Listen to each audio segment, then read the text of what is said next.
까만 기와지붕 위로 새벽 여명이 희뿌옇게 번져올 무렵이면 강원도 산자락에 자리한 작은 시골 마을의 박순자 할머니는 어김없이 잠에서 깨어났습니다.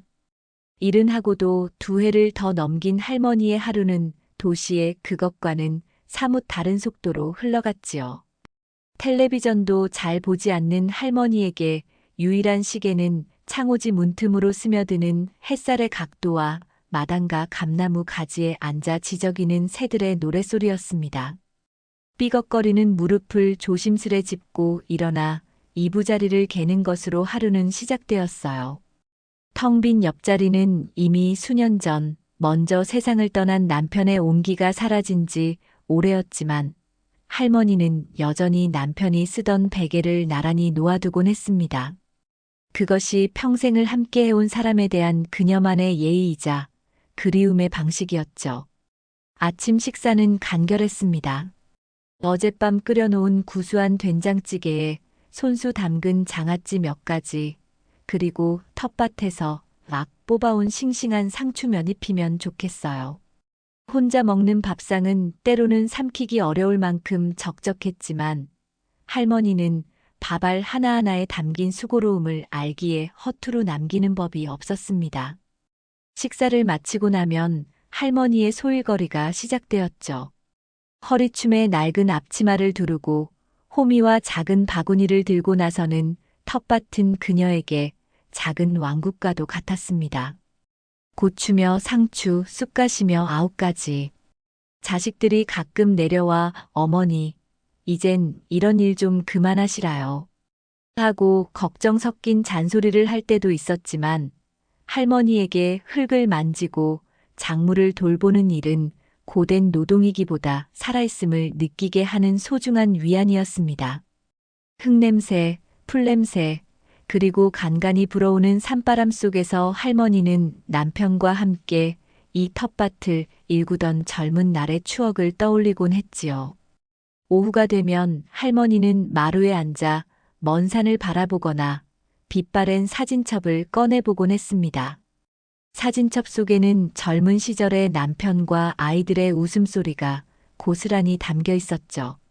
지금은 모두 장성하여 재살기 바쁜 자식들이었지만 사진 속에서는 마냥 어리고 해맑기만 했습니다. 한 달에 1~2번 걸려오는 자식들의 전화는 할머니에게 큰 기쁨이면서도 동시에 짧은 통화 뒤에 밀려오는 허전함은 어쩔 수 없었습니다. 어머니, 별일 없으시죠? 바빠서 자주 못 찾아뵈서 죄송해요. 의례적인 안부와 함께 늘 바쁘다는 말로 끝맺는 자식들의 목소리에서 할머니는 그들의 고단한 삶을 읽어냈고 차마 더 긴 통화를 요구할 수는 없었습니다. 전화가 끊기고 나면 집안의 정적은 더욱 무겁게 내려앉는 듯했죠. 창밖으로 보이는 계절의 변화만이 시간의 흐름을 말해줄 뿐 할머니의 일상은 어제와 오늘 그리고 내일이 크게 다르지 않게 흘러가고 있었습니다. 그날은 닷새마다 열리는 읍내장에 다녀오는 길이었습니다. 할머니는 새벽같이 일어나 첫 차를 타고 읍내에 나가 손주들에게 보낼 철 지난 옷가지 몇 벌과 소소한 먹거리들을 사고 돌아오는 참이었죠. 버스에서 내려 집으로 향하는 구불구불한 시골길은 제법 한적했습니다. 양옆으로는 누렇게 익어가는 가을 들녘이 펼쳐져 있었고 멀리 보이는 산은 울긋불긋 단풍으로 물들 준비를 하고 있었습니다.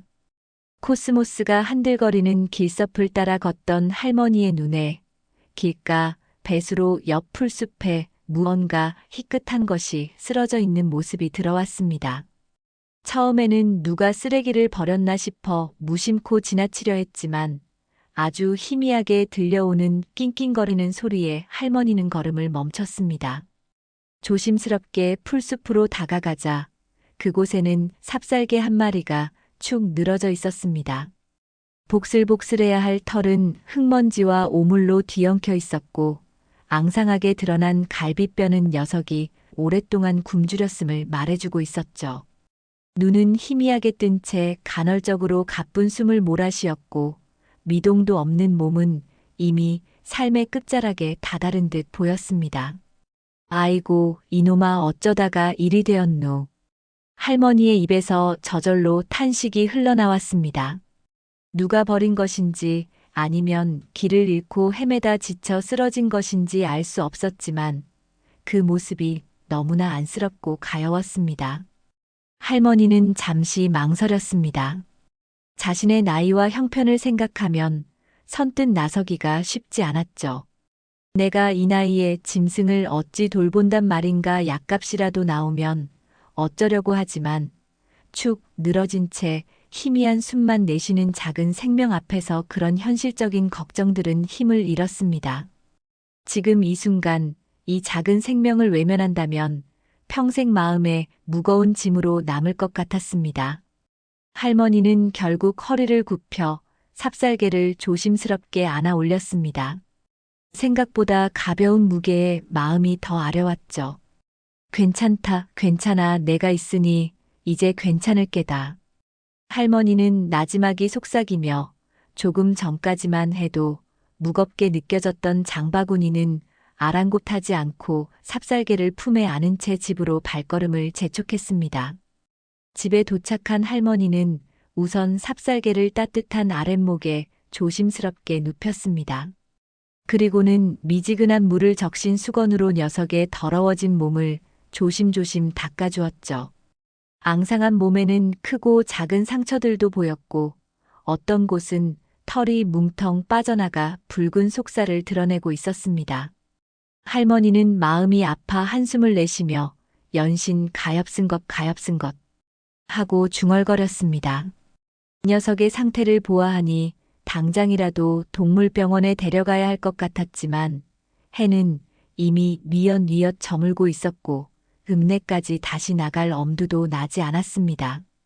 게다가 수중에 남은 돈도 얼마 없었죠. 할머니는 일단 자신이 할 수 있는 최선을 다하기로 했습니다. 부엌으로 가 쌀을 조금 덜어 미음을 쑤기 시작했습니다. 혹시나 탈이 날까 싶어 아주 묽게 쑤어 식힌 다음 작은 숟가락으로 조금씩 떠서 녀석의 입가에 가져다 대었죠. 삽살개는 처음에는 아무런 반응도 보이지 않았지만 할머니의 끈질긴 노력 끝에 아주 조금 혀를 내밀어 미음을 핥기 시작했습니다. 그 모습에 할머니는 마치 어린아이를 돌보는 어미처럼 기뻐하며 눈시울을 붉혔습니다. 그래, 그래야지. 그렇게 조금씩 먹다 보면 기운이 날 게다. 밤이 깊도록 할머니는 삽살개 곁을 떠나지 못했습니다. 혹시라도 밤새 무슨 일이 생길까봐 녀석이 작은 신음이라도 낼 때면 깜짝 놀라 일어나 상태를 살피곤 했죠. 할머니는 녀석의 머리를 쓰다듬으며 가만히 이름을 지어주었습니다. 내 이름은 이제부터 봄이다. 이 추운 가을날에 내게 왔지만 내 삶에는 이제 따뜻한 봄날만 가득하라고 알았지, 봄아. 봄이는 그 말뜻을 알아들었는지 어쨌는지 여전히 희미한 숨만 색색 내쉬고 있었습니다. 할머니는 봄이의 작은 가슴이 오르락 내리락 하는 것을 가만히 지켜보며 부디 이 작은 생명이 하룻밤을 무사히 넘기고 다시 기운을 차리기를 간절히 기도했습니다. 텅 비었던 오두막에 아주 작은 생명 하나가 들어왔을 뿐인데 할머니의 마음에는 어느새 걱정과 함께 희미한 온기가 차오르기 시작했습니다. 다음 날 새벽 순자 할머니는 밤새 뒤척이다 옅은 잠이 들었다 깨기를 반복한 탓에 몸이 무거웠습니다. 간밤에 봄이는 여전히 색색거리며 얕은 숨을 내쉬었고 할머니는 행여나 녀석이 잘못될까 싶어 곁을 떠나지 못하고 뜬 눈으로 밤을 지새우다시피 했죠. 오늘 아침에는 기운을 좀 차려야 할 텐데 걱정스러운 마음으로 봄이가 누워있는 아랫목을 살폈을 때 할머니는 자신의 눈을 의심했습니다. 어제까지만 해도 미동도 없이 축 늘어져 있던 봄이가 어느새 고개를 들고 희미하게나마 꼬리를 살랑이고 있었기 때문입니다. 눈망울에는 아직 생기가 온전히 돌아오지 않았지만 분명 어제와는 다른 기운이 느껴졌어요. 아이고, 봄아. 정신이 드는 게냐? 할머니의 목소리가 기쁨으로 떨려 나왔습니다. 할머니가 조심스럽게 다가가자 보미는 힘겹게 몸을 일으키려 애쓰더니 이내 할머니의 손길에 제 머리를 기대왔습니다. 그 작은 몸짓 하나에 할머니는 지난밤의 피로가 눈 녹듯 사라지는 것을 느꼈죠. 할머니는 서둘러 부엌으로 가 어제 쑤어두었던 미음을 따뜻하게 데웠습니다. 그리고는 정성스럽게 보미의 입가에 가져다 대었죠. 어제는 억지로 몇 숟갈 넘기던 녀석이 오늘은 제법 스스로 혀를 내밀어 찹찹거리며 미음을 받아먹기 시작했습니다. 그릇을 거의 다 비워갈 무렵에는 제법 기운을 차린 듯 할머니의 손등을 가볍게 하차 올리기까지 했어요. 오냐, 오냐, 잘 먹으니 이리 예쁠 수가 있나. 이제 살았다, 우리 봄이. 할머니는 연신 보미의 머리와 등을 쓰다듬으며 기쁨을 감추지 못했습니다. 한 생명을 살려냈다는 안도감과 함께 죽어가던 존재가 다시 살아나는 경이로움에 가슴 벅찬 감동이 밀려왔죠. 아침 식사를 마친 보미는 놀랍게도 비틀거리면서도 네 발로 일어서려 애썼습니다. 그리고는 아직 온전치 못한 걸음으로 할머니의 주변을 맴돌기 시작했죠. 그러더니 갑자기 무언가에 이끌린 듯 할머니의 바짓가랑이를 살짝 물고는 집 뒤편, 오랫동안 사용하지 않아 잡초만 무성한 낡은 헛간 쪽으로 이끌려는 듯한 행동을 보였습니다. 왜 그러느냐, 봄아. 그쪽에는 아무것도 없는데. 할머니는 의아해하며 보미를 말렸지만 보미는 고집스럽게 낑낑거리며 광 쪽으로 할머니를 잡아 끌었습니다. 마치 그곳에 아주 중요한 무언가가 있다는 듯이 말이죠. 할머니는 결국 보미의 성화에 못 이겨 알았다, 알았어. 같이 가보자꾸나 하며 느릿하게 발걸음을 옮겼습니다. 낡은 광은 수십 년 동안 제대로 된 사람의 손길이 닿지 않은 듯 문짝은 반쯤 떨어져 나갔고 안에서는 퀴퀴한 먼지 냄새와 함께 스산한 기운마저 감돌았습니다. 할머니는 평소라면 무서워서 잘 오지도 않던 곳이었죠. 그런데 보미는 조금의 망설임도 없이 광 안으로 쏙 들어가더니 구석에 쌓인 오래된 집당과 먼지 쌓인 농기구들 사이 한 지점을 앞발로 미친 듯이 파헤치기 시작했습니다. 봄아, 거기서 뭘 하는 게냐? 못 쓴다, 지저분하게. 할머니가 말렸지만 보미는 아랑곳하지 않고 흙먼지를 풀풀 날리며 무언가를 찾고 있었어요. 한참 동안 흙을 파던 보미가 갑자기 컹 하고 짧게 짖으며 할머니를 돌아보았습니다. 그리고는 방금 자신이 파헤친 구덩이에서 무언가를 조심스럽게 물어내 할머니 발 앞에 가져다 놓았습니다. 그것은 손바닥보다 조금 큰 검붉은 빛을 띤 오래된 나무 상자였습니다. 자물쇠는 녹슬어 부서져 있었고 상자 전체에는 흙과 먼지가 두껍게 내려앉아 있었지만 어딘가 모르게 예사롭지 않은 기운을 풍기고 있었죠. 할머니는 어리둥절한 표정으로 보미와 나무 상자를 번갈아 바라보았습니다. 이것이 대체 무엇이건데 보미가 이리도 나를 이끌었을까 가슴이 두근거리기 시작했습니다. 할머니는 떨리는 손으로 나무 상자 표면의 흙먼지를 조심스럽게 털어내고 삐걱거리는 상자 뚜껑을 천천히 열었습니다. 상자 안에는 빛바랜 비단 조각 위에 고이 쌓인 무언가가 들어 있었습니다. 비단 조각을 조심스럽게 펼치자 그 안에서 모습을 드러낸 것은 수십 년 전 젊은 시절 남편이 할머니에게 처음으로 선물했던 작은 은가락지 한 쌍과 이제는 누구의 것인지 기억조차 희미해진 아기. 베넷저고리 그리고 빛이 발해 누렇게 변한 낡은 사진 한 장이었습니다. 사진 속에는 풋풋했던 젊은 날의 할머니와 듬직한 미소를 짓고 있는 남편, 그리고 그들 품에 안겨 해맑게 웃고 있는 어린 아들의 모습이 담겨 있었죠. 할머니는 그 사진을 보는 순간 숨이 멎는 듯한 충격과 함께 수십 년 동안 가슴 깊이 묻어두었던 기억들이 파도처럼 밀려오는 것을 느꼈습니다. 까맣게 잊고 지냈던, 아니, 잊으려 애썼던 소중한 추억의 편린들이었습니다. 그 시절 남편과 주고받았던 약속, 병으로 일찍 세상을 떠난 아들에 대한 사무치는 그리움 모든 감정이 한꺼번에 북받쳐 올라 할머니는 그 자리에 주저앉아 버렸습니다. 그리고는 상자 속 물건들을 부둥켜 안고 한참 동안 소리 없는 눈물을 흘렸습니다. 보미는 그런 할머니 곁에 가만히 다가와 따뜻한 혀로 할머니의 눈물을 하차주며 조용히 위로를 건네고 있었죠.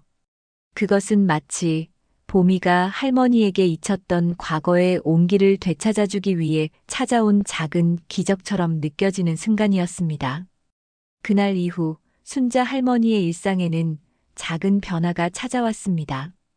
보미가 찾아준 오래된 나무 상자는 할머니에게 잊고 지냈던 과거의 소중한 기억들을 되살려주는 통로가 되었죠. 할머니는 매일같이 상자 속 은가락지를 꺼내 만져보고 낡은 사진 속 젊은 남편과 어린 아들의 모습을 한참 동안 들여다보곤 했습니다. 그때마다 가슴 한구석이 아려오면서도 동시에 따뜻한 온기가 차오르는 것을 느꼈습니다. 마치 오랫동안 닫혀있던 마음의 창이 조금씩 열리는 듯한 기분이었어요. 보미는 그런 할머니 곁을 그림자처럼 지켰습니다. 할머니가 사진을 보며 눈시울을 붉힐 때면 조용히 다가와 할머니의 무릎에 제 머리를 기대거나 걱정스러운 눈빛으로 할머니의 얼굴을 올려다보곤 했죠. 그럴 때면 할머니는 보미의 머리를 쓰다듬으며 나지막이 속삭였습니다. 봄아, 괜찮다. 그냥 옛날 생각이 나서 그런 게야. 내 덕분에 이 할미가 아주 귀한 것을 찾았지 뭐냐. 보미는 그 말뜻을 다 이해하는 것처럼 할머니의 손길에 편안하게 몸을 맡기며 가만히 눈을 감았습니다. 그 작은 온기가 할머니에게는 세상 그 어떤 위로보다 더 큰 힘이 되어 주었죠. 상자 속 물건들을 보며 지난날을 곱씹던 할머니는 문득 오랫동안 연락이 끊겼던 손녀 지은이의 얼굴을 떠올렸습니다.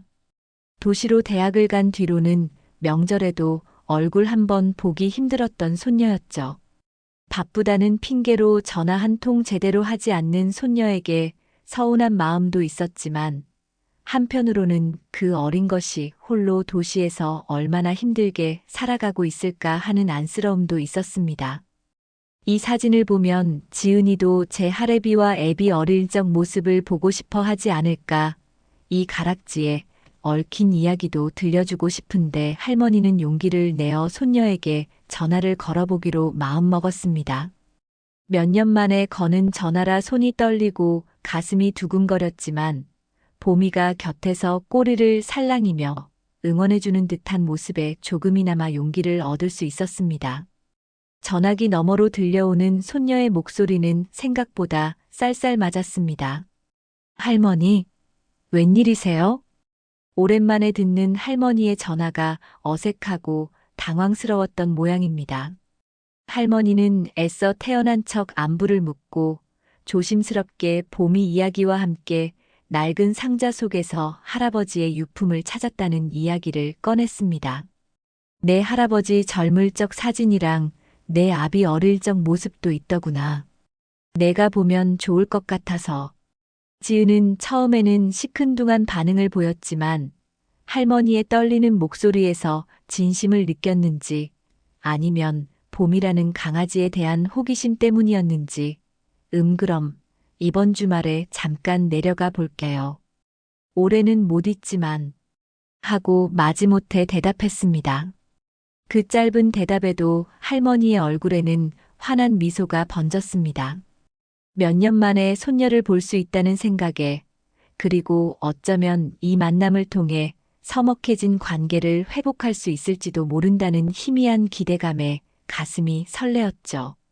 보미는 그런 할머니의 마음을 아는지 할머니의 발치에 앉아 연신 꼬리를 흔들며 기쁨을 함께 나누는 듯 했습니다. 손녀가 오기로 한 주말까지 며칠 남지 않은 시간 동안 할머니는 전에 없이 분주하게 움직였습니다. 집 안팎을 쓸고 닦고 손녀가 좋아하던 반찬거리를 만들기 위해 장에도 다녀왔죠. 혹시라도 손녀가 불편해할까 싶어 보미의 잠자리도 마루 구석으로 옮기고 깨끗하게 목욕까지 시켰습니다. 보미는 할머니의 이런 부산스러움이 싫지 않은 듯 얌전히 목욕을 하고 할머니가 하는 일들을 가만히 지켜보았습니다. 할머니의 얼굴에 피어나는 웃음과 설렘이 보미에게도 고스란히 전해지는 듯 했죠. 그동안 적막하기만 했던 오두막에 오랜만에 사람 사는 온기가 돌기 시작했습니다. 보미가 가져다 준 작은 기적은 그렇게 할머니의 닫혔던 마음의 문을 열고 새로운 희망의 씨앗을 뿌리고 있었습니다. 손녀 지은이가 오기로 한 날이 밝았습니다. 순자 할머니는 새벽부터 일어나 마당을 쓸고 아침 일찍부터 부엌에서 맛있는 냄새를 풍기며 손녀 맞을 준비에 여념이 없었죠. 봄이 역시 할머니의 들뜬 기분을 감지했는지 평소보다 더 활기차게 마당을 뛰어다니며 할머니 주변을 맴돌았습니다. 정오가 조금 지났을 무렵 마을 어귀에서 지은이를 태운 시외버스가 멈춰 섰고 할머니는 보미와 함께 마중을 나갔습니다. 몇 년 만에 보는 손녀는 훌쩍 커버려 도시 아가씨 티가 물씬 풍겼지만 어릴 적의 앳된 모습도 어렴풋이 남아있었죠. 하지만 오랜만에 만남은 생각보다 어색했습니다. 지은은 할머니에게 꾸벅 인사를 하고는 멋쩍은 듯 시선을 피했고 할머니 역시 무슨 말부터 꺼내야 할지 몰라 머뭇거렸습니다. 그때 어색한 침묵을 깬 것은 다름 아닌 봄이었습니다.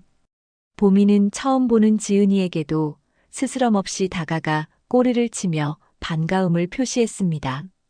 그리고는 지은이의 손에 코를 킁킁 대고 신발 냄새를 맡고 마치 오래전부터 알던 사이인 것처럼 친근하게 굴었죠. 지은은 처음에는 낯선 개의 등장에 살짝 놀란 듯 했지만 복슬복슬한 털과 순한 눈망울을 가진 보미의 모습에 이내 경계를 풀고 조심스럽게 손을 내밀어 보미의 머리를 쓰다듬었습니다. 내가 봄이구나. 할머니한테 얘기 많이 들었어. 보미는 지은이의 손길이 좋은 듯 가만히 눈을 감았고 그 모습을 본 할머니와 지은 사이에도 자연스럽게 미소가 번졌습니다. 보미가 두 사람 사이의 어색한 벽을 허무는 작은 다리가 되어준 셈이었죠. 집으로 돌아온 지은은 할머니가 정성껏 차려준 점심을 먹으며 조금씩 말문을 열기 시작했습니다.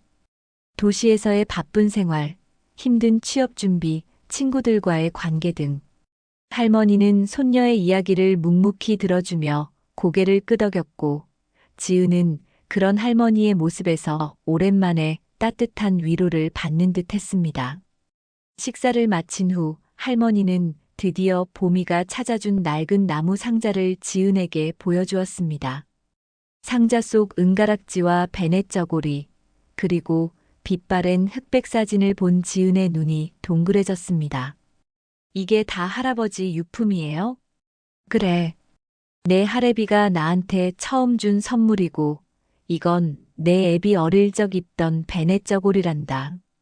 그리고 이 사진은 우리가 아주 젊었을 때지. 할머니는 사진 속 남편과 아들의 모습을 가만히 쓸어보며 지은에게 그 시절의 추억들을 하나씩 들려주었습니다. 할아버지와의 첫 만남, 가난했지만 행복했던 신혼 시절, 아들을 낳고 기르며 겪었던 기쁨과 슬픔들.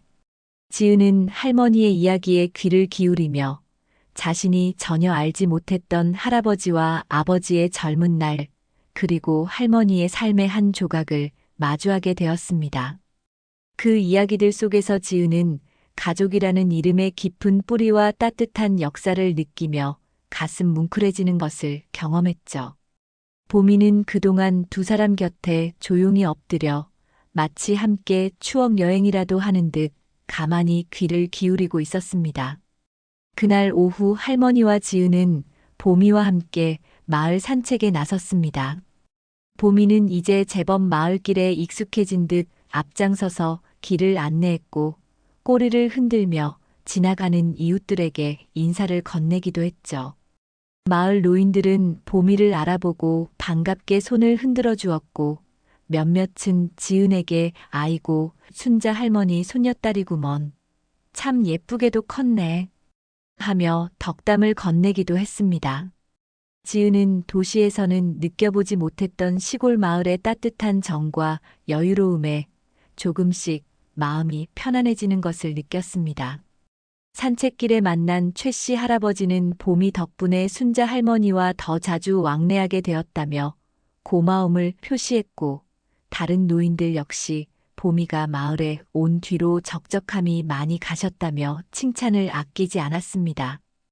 특히 보미는 혼자 사는 독거노인들 집 앞을 지날 때면 유독 더 오래 머물며 안부를 살피는 듯한 행동을 보이기도 했는데 그 모습이 어찌나 기특한지 마을 사람들은 보미를 복덩이 효자견이라고 부르기도 했습니다.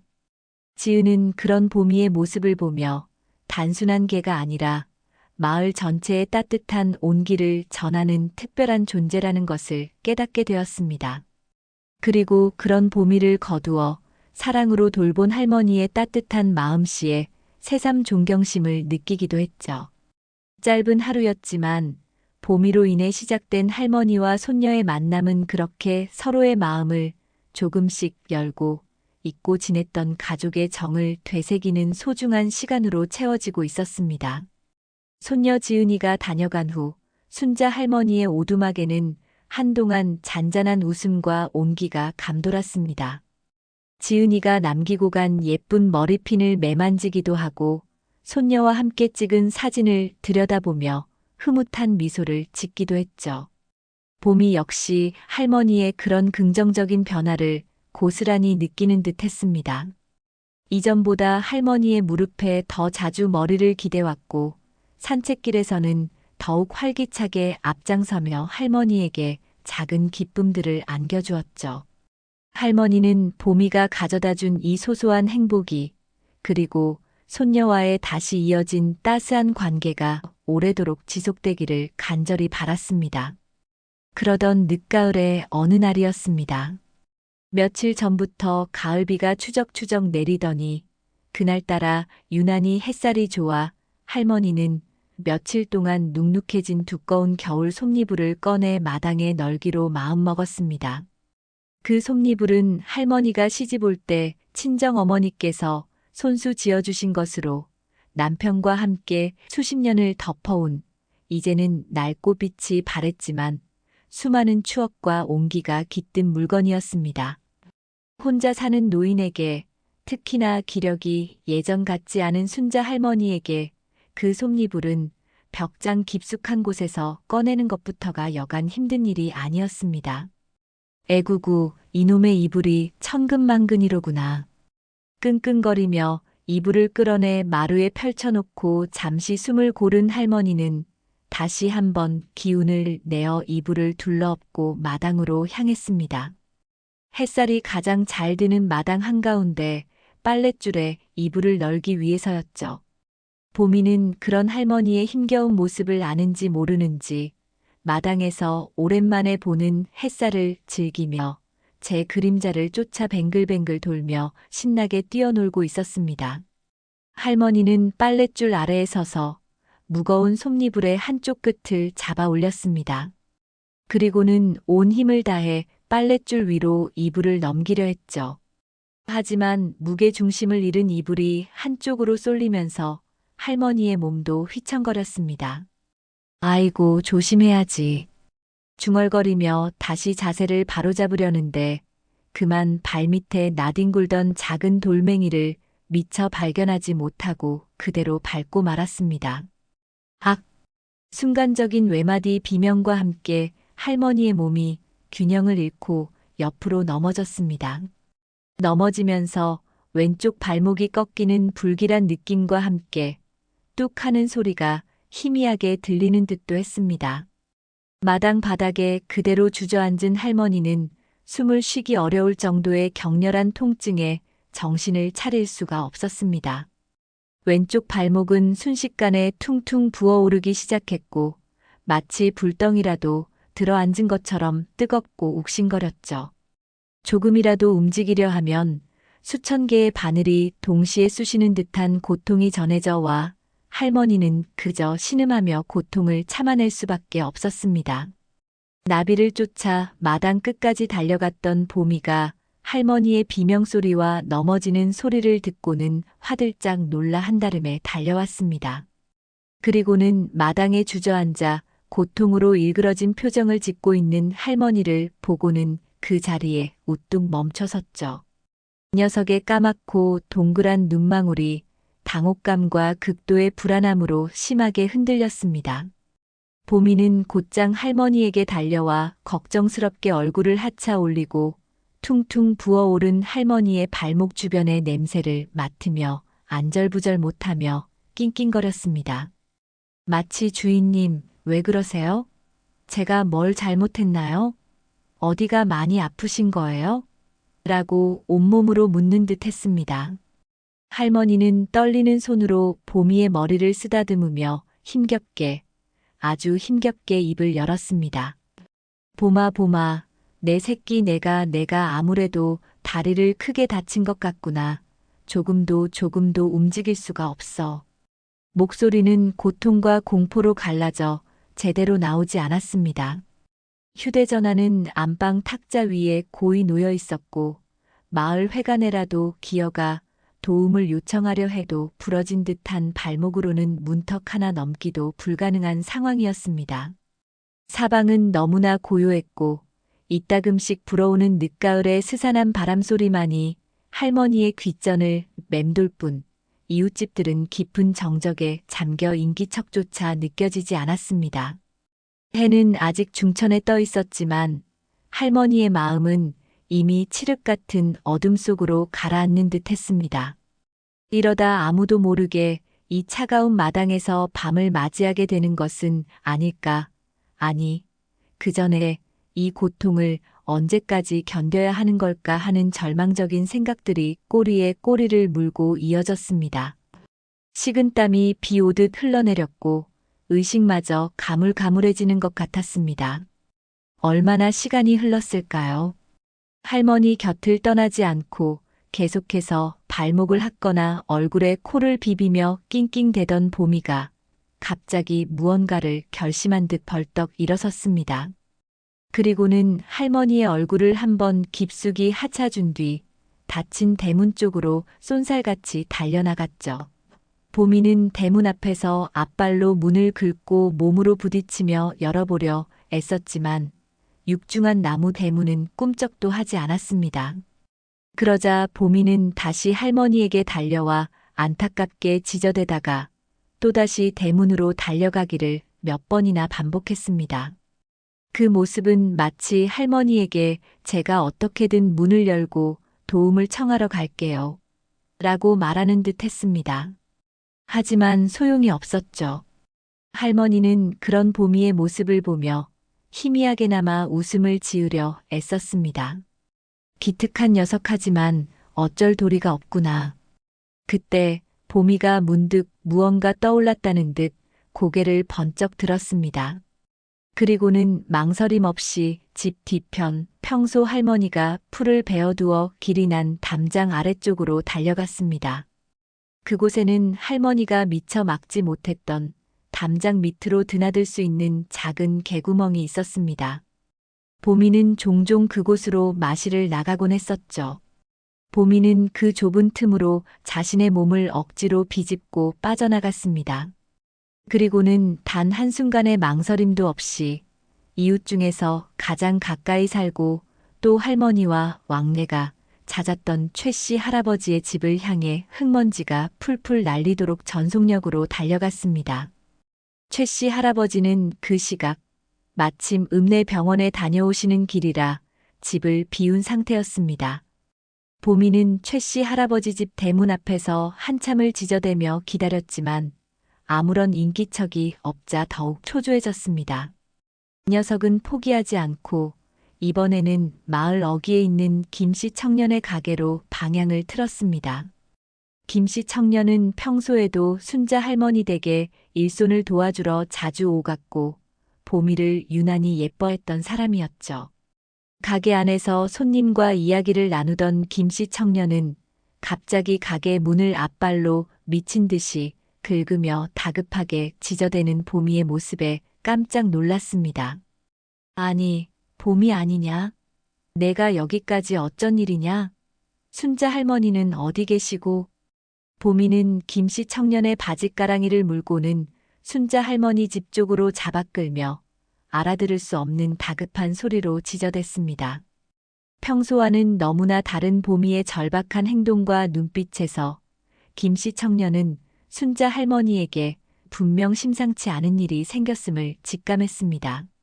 그는 손님에게 양해를 구하고는 급히 가게 문을 잠그고 보미를 따라 나섰습니다. 보미는 김씨 청년이 따라오는 것을 확인하고는 앞장서서 순자 할머니의 집으로 달렸고 마당에 쓰러져 신음하는 할머니를 발견한 김씨 청년은 경악하며 즉시 119에 신고하고 다른 이웃들에게 도움을 요청했습니다. 모든 것이 보미의 기지와 용기 덕분이었습니다. 만약 보미가 아니었다면 순자 할머니는 그 차가운 마당에서 얼마나 더 홀로 고통 속에 방치되었을지 알 수 없는 일이었습니다. 구급차가 도착하고 할머니가 병원으로 옮겨지는 내내 보미는 할머니 곁을 잠시도 떠나지 않고 지켰습니다. 할머니의 손을 잡고 걱정스러운 눈빛으로 할머니를 바라보며 내내 낑낑거렸죠. 이웃들은 그런 보미의 모습에 또 한 번 깊이 감동하며 칭찬을 아끼지 않았습니다. 보미가 사람 하나 살렸네, 살렸어. 저렇게 영특하고 충성스러운 개는 처음 보네. 순자 할머니에게 보미는 이제 단순한 반려견을 넘어 생명의 은인이자 둘도 없는 소중한 가족 그 자체가 되어 있었습니다.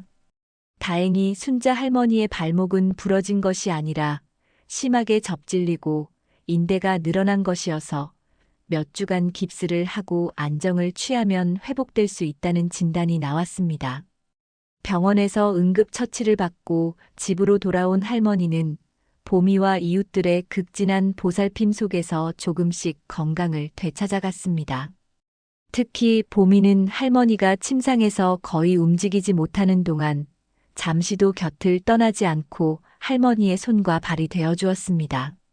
할머니가 물을 마시고 싶어 하면 낑낑거리며 물그릇 쪽을 가리켰고 약 먹을 시간이 되면 약봉지를 물고 와 할머니 앞에 놓아두기도 했죠.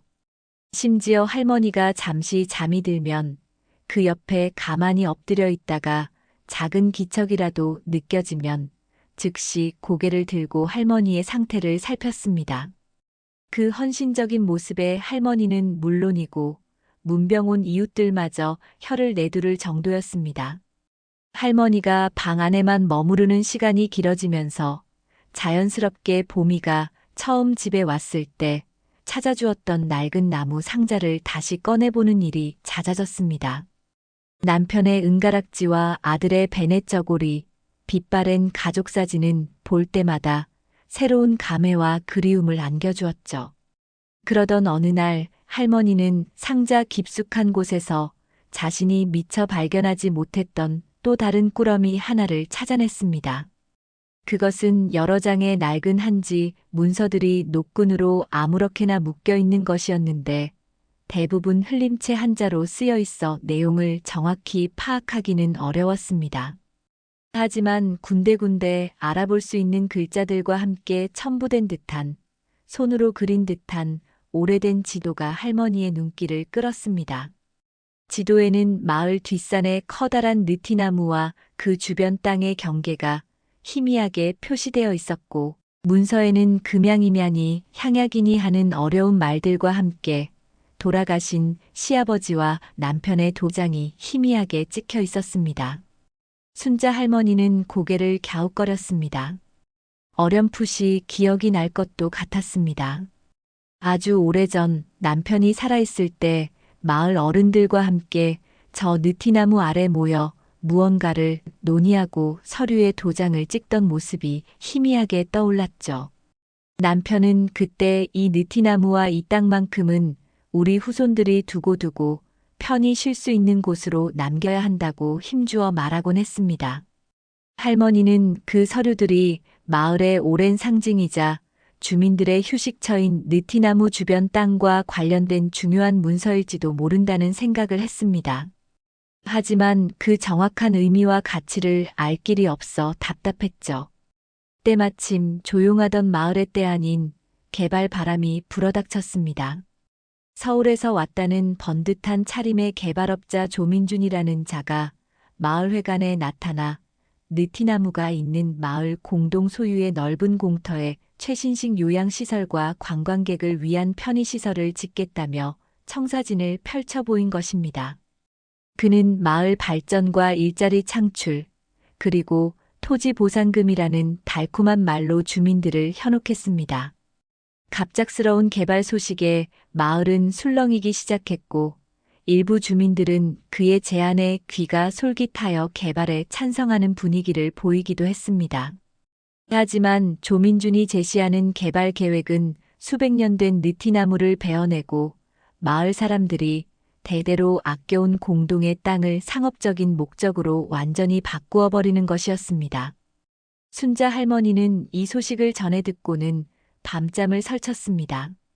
남편과 시아버지의 유지가 담긴 그 땅, 마을 사람들의 추억과 쉼터가 되어온 그곳이 돈 몇 푼에 사라질 위기에 처했다는 사실이 믿기지 않았고 또 분노가 치밀었습니다. 며칠 후 조민주는 마을 이장과 함께 개발 동의를 얻기 위해 순자 할머니의 집을 찾아왔습니다. 그는 특유의 능글맞고 기름진 미소를 지으며 온갖 감언이설을 늘어놓았죠. 어르신, 제가 이 마을을 얼마나 생각하는지 아십니까? 이 개발이야말로 우리 마을이 다시 한번 부흥할 수 있는 절호의 기회입니다. 어르신께서도 이 좋은 일에 동참해 주셔야지요. 하지만 그의 말을 듣는 내내 할머니 곁에 얌전히 엎드려 있던 보미가 갑자기 온몸의 털을 바짝 세우고 조민준을 향해 사납게 으르렁거리기 시작했습니다. 평소 손님이 오면 꼬리를 치며 반기던 보미의 모습과는 전혀 달랐습니다. 낮은 경계의 울음소리와 함께 당장이라도 달려들 듯한 험악한 기세였죠. 보미는 유독 조민준에게만 그런 극도의 적대감을 드러냈습니다. 아이고, 이놈의 개가 사람을 다 알아보는구먼. 어르신, 개 단속 좀 잘하셔야겠습니다. 조민준은 애써 태어난 척 너스레를 떨었지만 그의 눈빛에는 당황스러움과 불쾌감이 역력했습니다.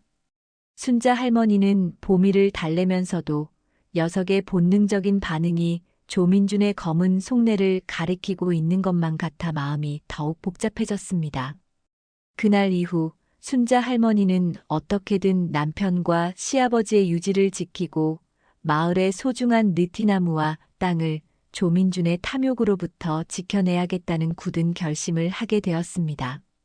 그리고 그 옆에는 무엇이 진실이고 거짓인지 꿰뚫어보는 듯한 영민한 눈빛의 보미가 든든하게 함께하고 있었습니다. 순자 할머니는 며칠 밤낮으로 조민준의 개발 계획을 막을 방법을 고민했지만 법이나 행정에 대해 아는 것이 없는 시골 노인에게는 막막하기만 했습니다.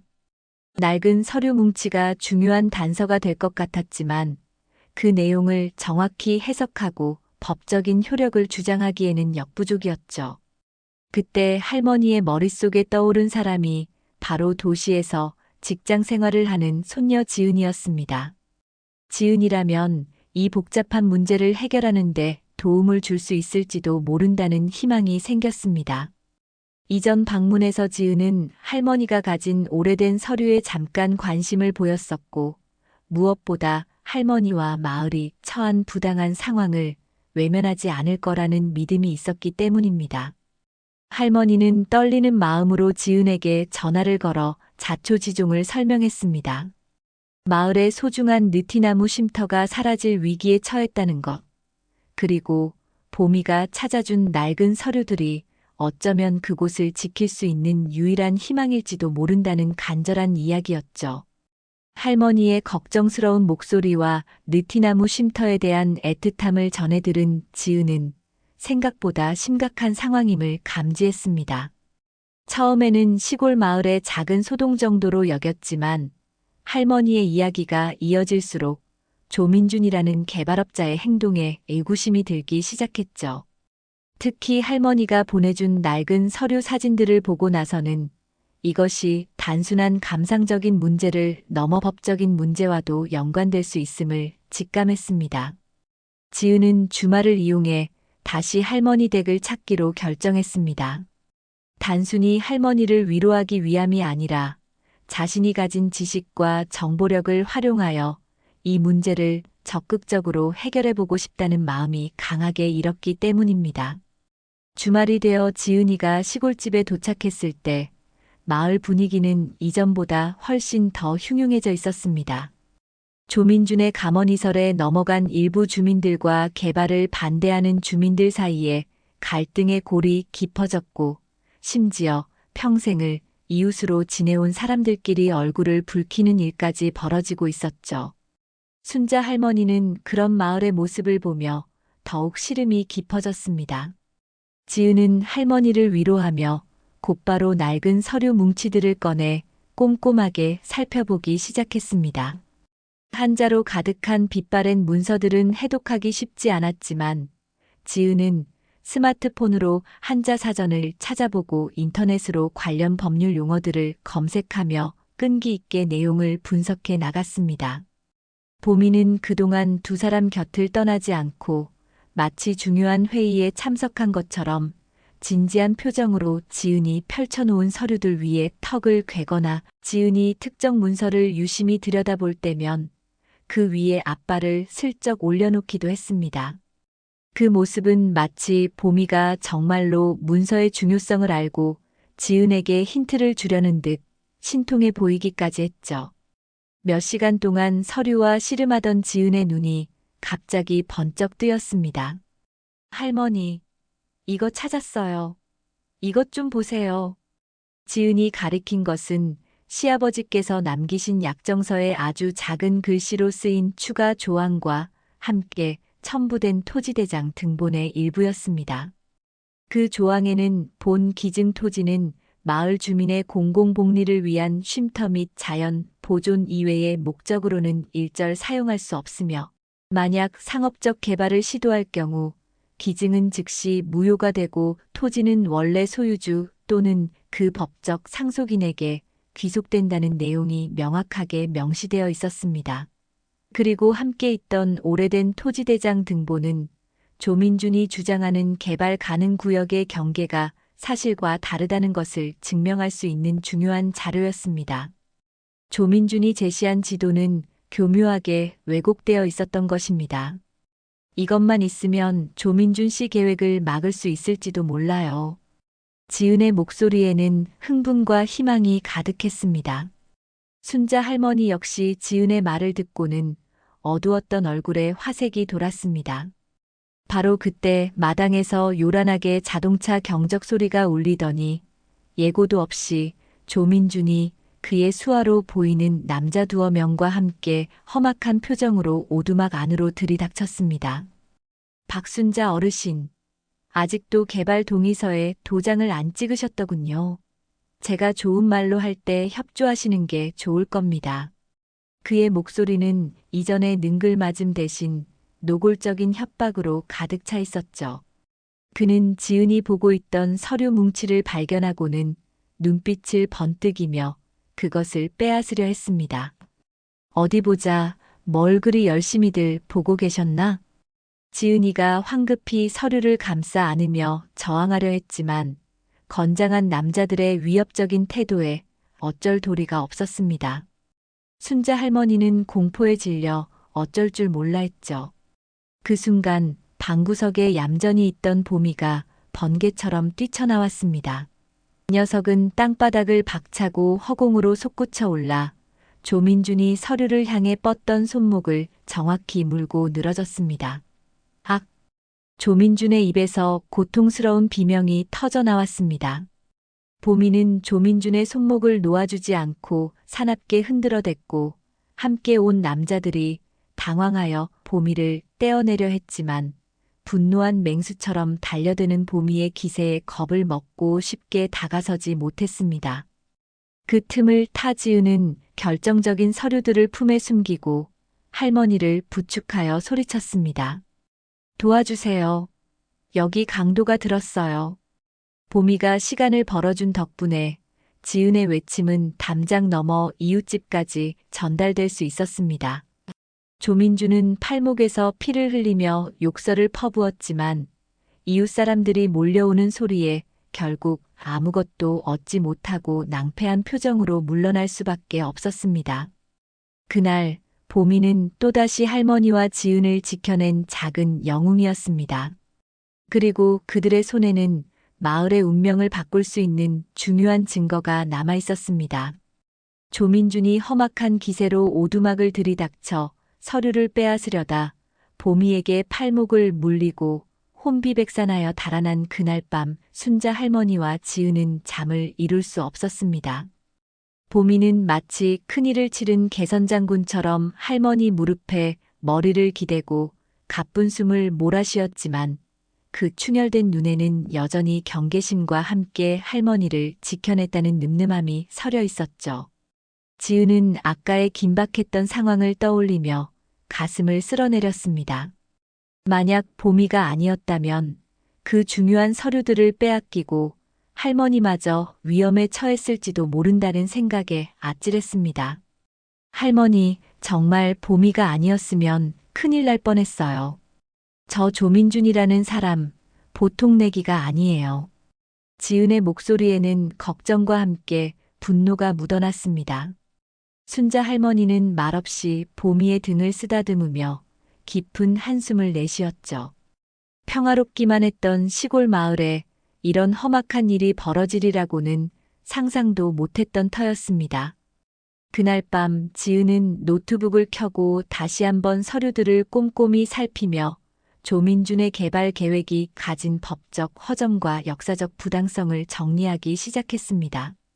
시아버지께서 남기신 약정서의 공공복리 및 자연 보존 이외의 목적 사용 금지 조항과 상업적 개발 시 기증 무효 및 원소유주 귀속 조항은 생각보다 훨씬 강력한 법적 근거가 될 수 있었습니다. 또한 조민준이 제시한 개발 계획서와 지적도는 할머니가 가진 오래된 지적도와 비교했을 때 마을 공동 소유지의 경계가 의도적으로 축소되거나 왜곡된 정황이 뚜렷했죠. 이것 봐요, 할머니.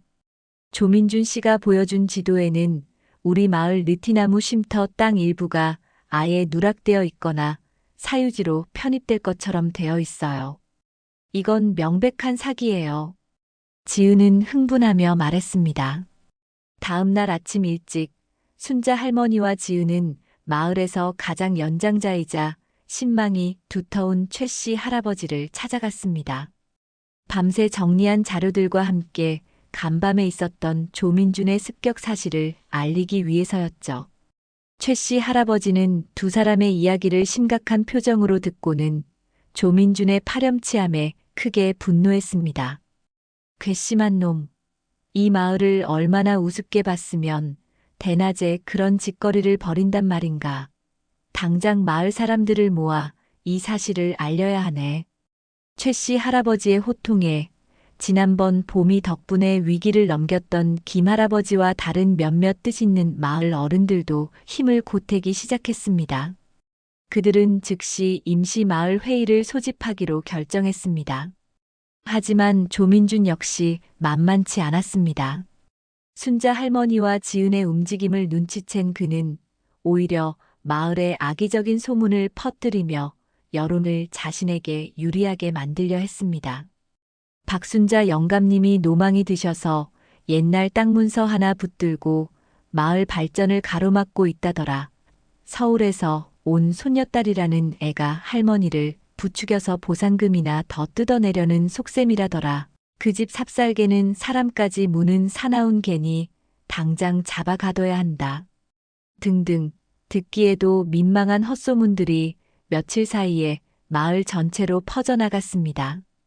조민준이 미리 포섭해둔 몇몇 마을 사람들은 그 소문을 확대 재생산하며 순자 할머니와 지은을 궁지로 몰아넣으려 했죠. 심지어 군청 환경과의 익명으로 민원을 넣어 박순자 영감집 마당이 비위생적이고 키우는 개가 광견병 의심 증세를 보인다며 보미를 문제 삼으려는 비열한 시도까지 했습니다. 이로 인해 마을 민심은 다시 한번 크게 흔들렸고 순자 할머니는 평생 처음 겪는 모함과 수모에 몸져눕기 직전까지 이르렀습니다. 지은 역시 도시에서는 경험해보지 못한 시골 마을의 끈끈한 인맥과 폐쇄적인 여론몰이에 당혹감을 감추지 못했죠. 보미는 그런 할머니와 지은의 불안감을 느꼈는지 더욱 바짝 곁을 지키며 낮은 으르렁거림으로 그들을 위로하고 또 경계했습니다. 이대로 물러설 수는 없었습니다. 지은은 할머니를 설득하고 최씨 할아버지와 김할아버지의 도움을 받아 조민준이 퍼뜨린 헛소문의 진상을 밝히고 그가 가진 개발 계획의 허점을 알리는 데 주력했습니다. 먼저 군청에서 나온 공무원들에게 보미가 얼마나 영리하고 사람을 잘 따르는지, 그리고 오히려 마을 사람들을 도운 의로운 개인지를 적극적으로 해명하고 보여주었습니다. 보미는 마치 자신의 결백을 주장하듯 공무원들 앞에서도 얌전하고 사랑스러운 모습을 보여 의심을 불식시켰죠. 또한 지은은 마을 회관 게시판에 조민준의 개발 계획이 가진 문제점과 할머니가 가진 서류의 법적 근거를 알기 쉽게 정리하여 붙여놓았습니다. 처음에는 반신반의하던 마을 사람들도 지은이 제시하는 명확한 자료들과 최씨 할아버지의 진솔한 설득, 그리고 무엇보다 조민준의 탐욕스러운 본색을 조금씩 깨달으면서 여론은 다시 순자 할머니와 지은 쪽으로 기울기 시작했습니다. 특히 조민준이 약속했던 개발 보상금이 터무니없이 적거나 실제로는 마을에 거의 이득이 돌아가지 않는 불공정한 계약 조건이라는 사실이 알려지면서 그를 지지했던 사람들마저 등을 돌리기 시작했죠. 이제 남은 것은 모든 진실이 밝혀질 마을 총회뿐이었습니다. 지은과 순자 할머니는 보미의 따뜻한 체온에 의지하며 결전의 날을 준비했습니다. 마침내 마을 총회가 열리는 날이 밝았습니다. 가을 거지가 끝난 들녘처럼 어딘가 허허로우면서도 동시에 다가올 태풍 전야처럼 묘한 긴장감이 감도는 늦가을에 햇살이 마을회관 마당으로 쏟아져 내리고 있었죠. 일찌감치 회관으로 향하는 마을 사람들의 발걸음은 평소보다 무겁고 또 부산스러웠습니다. 오늘 이 자리에서 마을의 오랜 수건이자 상징과도 같은 느티나무 쉼터 땅의 운명이 결정될지도 모른다는 생각 때문이었습니다. 어떤 이는 개발업자 조민준이 약속한 장밋빛 미래에 대한 기대를 품고 있었고, 또 어떤 이는 조상 대대로 지켜온 터전을 잃을지도 모른다는 불안감에 휩싸여 있었습니다. 순자 할머니와 지은은 아침 일찍부터 최씨 할아버지, 김할아버지와 함께 마지막으로 자료들을 점검하고 마음을 다잡았습니다. 보미는 그들의 진지한 분위기를 느꼈는지 평소의 장난기 어린 모습은 간데없이 조용히 지은의 발치에 엎드려 깊은 눈으로 그들을 번갈아 쳐다볼 뿐이었습니다. 회의 시작 시간이 다가오자 마을회관은 금세 사람들로 가득 찼습니다. 앞쪽에는 조민준과 그의 수하로 보이는 남자 몇몇, 그리고 그에게 동조하는 일부 마을 사람들이 의기양양한 표정으로 앉아 있었고, 그 맞은편과 옆쪽으로는 순자 할머니와 지은, 그리고 개발을 반대하거나 신중한 입장을 보이는 대다수의 마을 사람들이 침묵 속에 자리하고 있었죠. 서로를 향한 보이지 않는 신경전이 회의장 전체에 팽팽한 긴장감을 불어넣고 있었습니다. 최씨 할아버지가 마을 대표로서 회의 시작을 알리자 기다렸다는 듯 조민준이 앞으로 나섰습니다. 그는 능숙한 몸짓으로 준비해온 프레젠테이션 자료를 펼쳐 보이며 특유의 번지르르한 화술로 개발 계획의 당위성을 역설하기 시작했습니다. 존경하는 어르신들, 그리고 마을 주민 여러분. 저는 오늘 이 유서 깊은 마을에 새로운 활력을 불어넣고 모두의 삶을 더욱 풍요롭게 만들 수 있는 절호의 기회를 제안하고자 그 자리에 섰습니다. 조민주는 최고급 양복과 반짝이는 구두만큼이나 매끄러운 목소리로 서두를 열었습니다. 그는 화려한 조감도와 각종 통계 자료들을 보여주며 자신의 계획대로 최신식 요양시설과 관광객을 위한 편의시설이 들어서면 마을에 엄청난 경제적 이익이 발생하고 젊은이들이 돌아오는 살기 좋은 마을이 될 것이라고 목소리를 높였죠. 그의 말은 달콤했지만 어딘지 모르게 공허하게 들렸습니다. 특히 그가 느티나무 쉼터 부지의 효율적인 활용을 강조하며 수백 년 된 느티나무를 불가피하게 이전 또는 제거해야 할 수도 있다고 말했을 때 회의장 한쪽에서는 낮은 탄식과 함께 술렁임이 일었습니다. 그는 또한 일부 완고한 분들의 반대가 있지만 이는 마을 전체의 발전을 저해하는 이기적인 행동일 뿐이라며 은근히 순자 할머니와 지은을 겨냥하는 발언도 서슴지 않았습니다. 심지어 최근 마을에 떠도는 유기견 한 마리가 아이들을 위협하고 환경을 해친다는 민원이 있는데 이런 문제부터 해결해야 진정한 발전이 아니겠습니까? 라며 보미를 문제 삼으려는 듯한 발언까지 덧붙였죠. 보미는 그 말이 자신을 향한 것임을 알았는지 조민준을 향해 낮게 으르렁거렸지만 지은이 가만히 등을 쓰다듬자 다시 조용히 엎드렸습니다. 조민준의 열변이 끝나고 잠시 정적이 흘렀습니다. 그의 말에 현혹된 몇몇 사람들은 고개를 끄덕이거나 박수를 치기도 했지만 대다수의 주민들은 여전히 신중하거나 의심스러운 표정을 거두지 않았습니다. 바로 그때 지은이 조용히 자리에서 일어섰습니다. 처음에는 긴장한 기색이 역력했지만 옆에 앉은 순자 할머니가 따뜻하게 잡아주는 손의 온기와 발치에서 느껴지는 보미의 묵직한 체온에 용기를 얻은 지은은 이내 차분하고도 단호한 목소리로 입을 열었습니다. 조민준 대표님의 마을 발전에 대한 열정은 잘 알겠습니다. 하지만 저희가 검토한 바에 따르면 대표님의 계획에는 몇 가지 심각한 문제점과 법적 오류가 있는 것으로 보입니다. 지은은 준비해온 서류들을 꺼내들고 먼저 순자 할머니의 시아버지께서 남기신 약정서의 내용을 또렷하게 읽어내려갔습니다. 본 약정서에는 해당 부지는 마을 주민 전체의 공공복리를 위한 쉼터 및 자연환경 보존 이외의 목적으로는 일절 사용할 수 없으며 만약 이를 위반하여 상업적 개발을 시도할 경우 본 기증은 즉시 무효가 되고 토지의 소유권은 원소유주 또는 그 법적 상속인에게 귀속된다고 명확히 명시되어 있습니다. 지은은 이어 조민준이 제시한 개발 계획서의 지적도와 할머니가 가진 오래된 지적도, 원본을 나란히 비교하며 조민준 측 지도의 경계가 어떻게 의도적으로 왜곡되어 마을 공동 소유지를 침범하고 있는지를 조목조목 지적했습니다. 이처럼 대표님께서 주장하시는 개발 가능 면적은 실제와 다르며 이는 명백한 공유지 무단 점용 시도이자 마을 주민 전체를 기만하는 행위입니다. 지은의 논리 정연하고 날카로운 반박에 회의장은 삽시간에 술렁이기 시작했습니다. 조민준의 얼굴은 당황함으로 붉게 달아올랐고 그는 애써 표정을 감추며 큰 소리로 반박했습니다. 그건 그저 오래된 종이 쪼가리일 뿐이요. 수십 년 전의 약속이 지금 무슨 효력이 있단 말이오? 그리고 그 지적도라는 것도 진위 여부가 불투명하잖소. 젊은 아가씨가 뭘 안다고 어른들 일에 나서서 분란을 일으키는 거요? 그는 지은의 주장을 폄하하고 순자 할머니를 시대에 뒤떨어진 고집불통 노인으로 몰아가려 했습니다.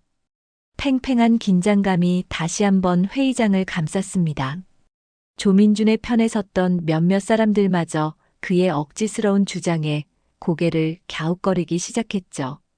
바로 그때 지은이 결정적인 한 방을 날렸습니다. 대표님, 그렇다면 이 서류는 어떻게 설명하시겠습니까? 지은이 내민 것은 다름 아닌 보미가 조민준의 서류 가방 근처에서 발견했던 바로 그 작은 수첩이었습니다. 수첩에는 조민준이 이번 개발건과 관련하여 일부 마을 관계자들에게 은밀하게 금품을 제공하거나 향응을 약속한 내용, 그리고 개발이 성사될 경우 실제 마을에 돌아갈 이익은 거의 없고 대부분의 수익이 조민준 자신의 주머니로 들어갈 것이라는 치밀한 계산까지 상세하게 적혀 있었습니다. 그것은 그의 모든 거짓과 위선을 만천하에 드러내는 빼도 박도 못할 증거였죠. 지은이 수첩의 내용을 차분히 읽어내려가자 회의장은 그야말로 아수라장이 되었습니다. 저런 천하의 사기꾼 놈을 봤나? 우리를 바보로 알고 마을 땅을 날로 삼키려 했겠다. 당장 저놈을 경찰에 끌고 가야 한다. 성난 주민들의 고함 소리가 회의장을 가득 메웠습니다. 조민준의 얼굴은 이제 하얗다 못해 파랗게 질려 있었고 그는 더 이상 아무런 변명도 하지 못한 채 어쩔 줄 몰라 하며 식은땀만 뻘뻘 흘리고 있었죠. 그의 수하들 역시 겁에 질려 슬금슬금 뒷걸음질 치기 시작했습니다. 모든 것이 밝혀지고 조민준의 추악한 민낯이 드러나자 최 이장이 자리에서 일어나 떨리는 목소리로 외쳤습니다. 조민준 씨, 당신의 파렴치한 계획은 이 자리에서 공식적으로 부결되었음을 선포하오. 그리고 당신의 사기 행각에 대해서는 우리 마을 차원에서 정식으로 사법당국에 고발 조치할 것이오. 당장 이 마을에서 떠나시오. 최 이장의 선언에 마을 사람들은 일제히 환호성을 질렀고 조민준과 그의 일당은 성난 주민들의 야유와 경멸의 눈초리를 받으며 회의장에서 도망치듯 빠져나갔습니다. 그들이 사라지자 회의장은 마치 오랜 압제에서 벗어난 듯한 해방감과 뜨거운 열기로 가득 찼습니다. 사람들은 서로 얼싸안고 기뻐했고 순자 할머니와 지은에게 다가와 연신 고맙다는 인사를 전했습니다. 그리고 이 모든 기적의 시작이자 결정적인 역할을 해낸 보미에게도 아낌없는 칭찬과 격려가 쏟아졌죠. 보미는 사람들의 환호 속에서 의젓하게 순자 할머니 곁을 지키며 마치 자신도 이 기쁨을 함께 나누고 있다는 듯 가볍게 꼬리를 흔들고 있었습니다. 그날 밤 마을회관 마당에서는 예정에 없던 잔치가 열렸습니다. 각자 집에서 가져온 음식과 술을 나누며 마을 사람들은 오랜만에 한마음이 되어 웃고 떠들었습니다. 조민준의 검은 그림자가 걷히고 마을의 소중한 느티나무 쉼터가 온전히 지켜졌다는 사실에 모두가 깊은 안도감과 함께 진정한 사이다 같은 통쾌함을 만끽하는 밤이었습니다. 조민준이 마을에서 쫓겨나듯 사라지고 난 후 순자 할머니의 시골집과 마을 전체에는 이전과는 비교할 수 없는 평화와 활기가 찾아왔습니다. 이번 일을 계기로 순자 할머니와 손녀 지은 사이에 어색했던 벽은 완전히 허물어졌고 서로를 이해하고 아끼는 진정한 가족으로 거듭났죠. 지은은 주말마다 할머니 댁을 찾는 것을 넘어 아예 한동안 할머니 곁에 머물기로 결정했습니다. 도시에서의 숨막히는 생활과 불투명한 미래에 지쳐있던 지은에게 할머니의 따뜻한 사랑과 시골 마을의 순수함, 그리고 무엇보다 보미와의 교감은 새로운 삶의 의미와 위안을 안겨주었기 때문입니다. 그녀는 낮에는 할머니를 도와 텃밭일을 하고 저녁에는 할머니와 함께 보미가 찾아준 낡은 서류들을 정리하며 돌아가신 할아버지와 아버지에 대한 더 많은 이야기를 들었습니다. 그 과정에서 지은은 자신의 뿌리와 가족의 소중함을 깊이 깨달았고 할머니 역시 손녀와의 대화를 통해 젊은 세대를 이해하고 소통하는 즐거움을 느끼게 되었습니다. 보미가 가져다 준 선물은 그것뿐만이 아니었습니다.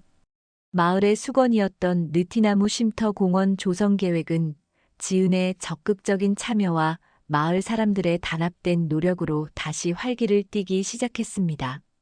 지은은 자신의 전공 지식을 살려 친환경적이고 실용적인 공원 설계 아이디어를 제안했고, 마을 청년들은 자발적으로 힘을 보태 공원 부지를 정리하고 꽃과 나무를 심었습니다. 순자 할머니 역시 매일 보미와 함께 공원 조성 현장에 나가 간식을 나눠주거나 잔심부름을 하며 힘을 보탰죠. 보미는 그곳에서도 사람들의 사랑을 독차지하며 작업 현장의 마스코트 역할을 톡톡히 해냈습니다. 때로는 흙 속에서 신기한 돌멩이나 풀뿌리를 찾아내 물어다 주며 사람들에게 웃음을 선사하기도 했고, 지친 기색의 사람들에게 다가가 애교를 부리며 피로를 잊게 해주기도 했죠. 몇 달 후 마침내 느티나무 쉼터 공원이 아름다운 모습으로 완공되었습니다. 수백 년 된 느티나무 아래에는 정갈한 평상과 아기자기한 꽃밭이 조성되었고, 한쪽에는 작은 연못과 함께 아이들이 뛰어놀 수 있는 소박한 놀이터도 마련되었죠. 공원 입구에는 보미 공원이라는 이름과 함께 보미가 마을을 지켜낸 이야기를 담은 작은 기념비도 세워졌습니다. 개장식 날 마을 사람들은 모두 모여 함께 음식을 나누고 풍악을 울리며 기쁨을 만끽했습니다. 순자 할머니는 지은의 손을 꼭 잡고 그 모습을 바라보며 눈시울을 붉혔습니다. 모든 것이 보미가 가져다준 기적과도 같은 변화였죠. 그녀의 황혼은 더 이상 적적하거나 외롭지 않았습니다. 사랑하는 손녀와 든든한 이웃들, 그리고 무엇보다 세상에서 가장 특별한 반려견 보미가 함께하고 있었으니까요. 그날 저녁 순자 할머니는 지은, 그리고 보미와 함께 새로 단장한 보미 공원의 평상에 앉아 저물어가는 가을 하늘을 바라보았습니다. 붉게 물든 노을 아래 시원한 가을 바람이 느티나무 잎사귀들을 스치며 기분 좋은 소리를 냈습니다. 보미는 할머니의 무릎에 턱을 괴고 편안하게 숨을 내쉬고 있었고, 지은은 그런 할머니와 보미의 모습을 따뜻한 눈빛으로 바라보고 있었죠. 순자 할머니는 가만히 보미의 머리를 쓰다듬으며 나지막이 속삭였습니다. 봄아, 내가 우리에게 와줘서 얼마나 고마운지 모른다. 내 덕분에 이 할미의 남은 인생이 다시 봄날처럼 따뜻해졌구나. 보미는 그 말뜻을 다 알아들었다는 듯 할머니의 손등을 부드럽게 하차 올렸습니다. 그들의 평화롭고 행복한 시간은 앞으로도 계속될 것이었습니다. 마치 끝나지 않을 따뜻한 봄날처럼 말이죠.